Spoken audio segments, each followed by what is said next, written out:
सगळ्या जनतेला रामनवमीच्या खूप खूप मनापासून शुभेच्छा देतो। आज आपल्या पीरकल्याण नगरीत खूप भव्य दिव्य असे मिरवणूक आणि खूप मोठा सोहळा या गावकऱ्यांनी पार पडला, त्याबद्दल त्यांना सुद्धा खूप मनापासून शुभेच्छा देतो आणि त्यांचं कौतुक करतो। पाटील, एक राजकीय प्रश्न आहे। तुम्ही मध्यंतरी लिखित वक्तव्य व्यक्त केलं होतं। अजित पवार गटातल्या काही नेत्यांचे विकेट पडताना दिसतात सध्या, एक व्हिडिओ व्हायरल होतो। आज चांगला दिवस आहे, आपण थोडं आज या विषयावर बोललंच नाही पाहिजे, परंतु आता काय आहे, हे डावपेच असतील त्यांचे, मुद्दाम होऊन काहीतरी गाड्या करायच्या आणि स्वतःहूनच काहीतरी उभा करायचं कुबाण आणि चांगल्या मंत्र्यांच्या विकेट पडायच्या आणि घाण घाण सांभाळायची, हा सुद्धा डाव असू शकतो अशी शंका येते। चांगल्या चांगल्या मंत्र्यांच्या पाठीमागे काहीतरी वेगळं हे लावायचं आणि घाण घाण सांभाळायची, असाही डाव एखाद्या वेळेस असू शकतो। आता त्या काही जण तर त्या बाबाच्याच नादी लागले, मग आता त्या बाबाकडे कोण कोण होते हे पण पूर्ण बाहेर काढले पाहिजे ना। समाज प्रक्रियेतून, राजकारणाच्या प्रक्रियेतून तर बाहेर काढलेच पाहिजेत कोण कोण त्या बाबाच्या संपर्कात, त्याला सगळ्यांना साधा फोटो जरी असेल तरी पण, आणि त्याची सखोल चौकशी केली पाहिजे की हा तिथं का जात होता, रक्ताने हात भरलेले सुद्धा तिथं होते। हे असे समाज प्रक्रियेतून आणि राजकीय प्रक्रियेतून पूर्ण बाहेर काढले पाहिजे, पूर्ण, तरच देवेंद्र फडणवीस साहेबांचं खरं सरकार। फडणवीसांचं कौतुक केलंय तुम्ही? नाही, मी आज नाही, जार निघाल्यापासून करतो, पण हे पण सांगतोय कौतुक केलंय याचा अर्थ असा नाही की तुम्ही प्रमाणपत्र वाटप नाही करणार, तुम्हाला त्यापेक्षा दुप्पट जड जाईल। खूप मोठ्या समस्येला, खूप मोठ्या आंदोलनाला फडणवीस साहेबांना सामोरं जायला लागत, त्यावेळेस इतके हाल होतील त्यांचे की त्यांनी कधी स्वप्नात बघितलं नसेल, इतके हाल होतील, इतकं प्रचंड मोठं आंदोलन उभा राहू शकतं। कारण त्यांनी JR काढलाय, तर मग आता आरक्षण मराठवाड्यातल्या मराठ्याला दिलं पाहिजे, पश्चिम महाराष्ट्राला JR काढत राहिलाय, तो पण काढला पाहिजे, हे त्यांचे काम आहे, ते नाही केले, या स्तुतीचा काही उपयोग होणार नाही हे फडणवीस साहेबांनी नक्की लक्षात ठेवायचं। हे मी प्रामाणिकपणानं चॅनलशी सांगतो की आम्ही दिल्याच्या नंतर सन्मान करणारे लोक आहेत, पण न दिल्याच्या नंतर पळता भोई सुद्धा थोडी करू शकतो आम्ही, इतकं भयानक मोठं आंदोलन सुद्धा करू शकतो।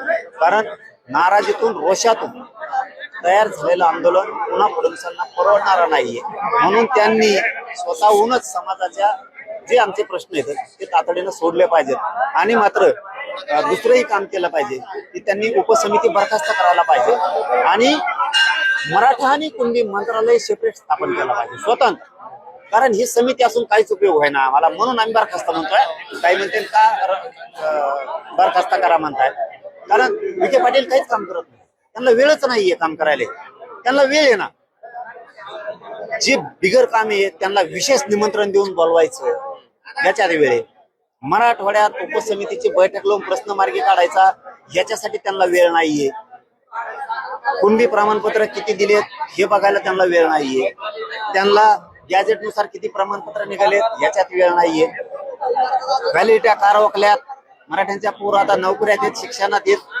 का रोखल्यात हे विचारायला वेळ नाही। उपसमिती म्हणजे काय, मग मराठ्यांच्या सगळ्या अडचणी दूर करणे याच्यासाठी उपसमिती गठीत केली। उपसमिती काय करते, मजा बघते का? आमच्या आयुष्याचं वाटलं होता ना, आमचं आयुष्याचं वाटलं होता ना, उपसमिती मजा बघणार आहे का? कशाला पाहिजे ती उपसमिती? मग सारखीनुसार सगळ्या योजना बंद पडत आल्या, महामंडळानुसार पण कुठलेही कामं होत नाही, कुठली योजना सुरू आहे सारथीची आणि कुठल्या बंद पडल्या हे बघायचं काम बारकाईनं उपसमितीचं म्हणजे विखे साहेबांचं करतायत का काम नाही, ते त्याला काय म्हणतात ना, धुंदीत आहे सत्तेच्या। मराठ्यांचं किती नुकसान होतंय याच्यात त्यांना वेळ नाही, कित्येक तरी अभ्यासकांनी वेळ मागितला, त्यांना वेळ द्यायला त्यांना वेळ नाही, कित्येक तरी समन्वयकांनी प्रश्न मांडायचा प्रयत्न केला, तिथं वेळ नाहीये, त्यांना मराठवाड्यात उपसमितीची बैठक लावायची, तिथं त्यांना वेळ नाहीये लावायला। मात्र काही लोकांना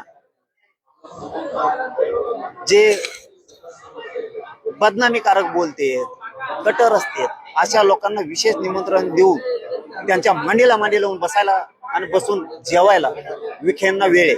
इथं मराठ्यांच्या वेदना जाणून घ्यायला विखेंना वेळ नाहीये, म्हणून ती बरखास्त करायला पाहिजे उपसमितीत सेपरेट मराठ्यांसाठी, मराठा आणि कुणबी ते मंत्रालय स्थापन केलं पाहिजे. कारण उपसमितीकडून आशा नाहीये काही कामं होतील म्हणून, नाही आशा आम्हाला. 17 संस्थांचं गॅजेट निघाल का? आतापर्यंत आम्ही त्यांच्या मानेवरती मान टाकली होती. एक तर मराठी कुठल्याच मराठ्यांच्या मंत्र्यावरती विश्वास ठेवत नाही. या राज्यातल्या 6 ते 7 कोटी मराठ्यांनी विखे पाटलांवरती घरातला माणूस इतका विश्वास टाकला. तोच माणूस मराठ्यांच्या गोरगरिबाचं काम करायला तयार नाही. मग कशाला ठेवायचं? आम्ही काम केलं ते करणारे पण आहेत, पण तुम्हाला ज्या ज्या मागण्या केल्या त्या तुम्ही पूर्णच करायला तयार नाहीत. अरे साधे अधिकारी येड्यात काढायला लागले विखे पाटला. साधे अधिकारी किती गॅजेटनुसार अर्ज आलेत हे सुद्धा विखे पाटलांना सांगता येत नाही. विखे पाटलांना किती व्हॅलिडिटी हे पण सांगता येत नाही. काय अधिकारी बोलतायत हे पण विखे पाटलाला सांगता येत नाही. काय काम करताय तुम्ही? ही रोष विखे पाटलांनी मराठ्यांचा अंगावर घेऊ नये, मी साम टीव्हीच्या वतीनं जाहीर सांगतो. देश विदेशातील प्रत्येक घडामोडींचे लाईव्ह अपडेट मिळवण्यासाठी आता साम टीव्हीच्या सर्व सोशल मीडिया प्लॅटफॉर्मला लाईक, फॉलो आणि सबस्क्राईब करा. तसंच सर्व नोटिफिकेशनसाठी बेल आयकॉन प्रेस करायला विसरू नका.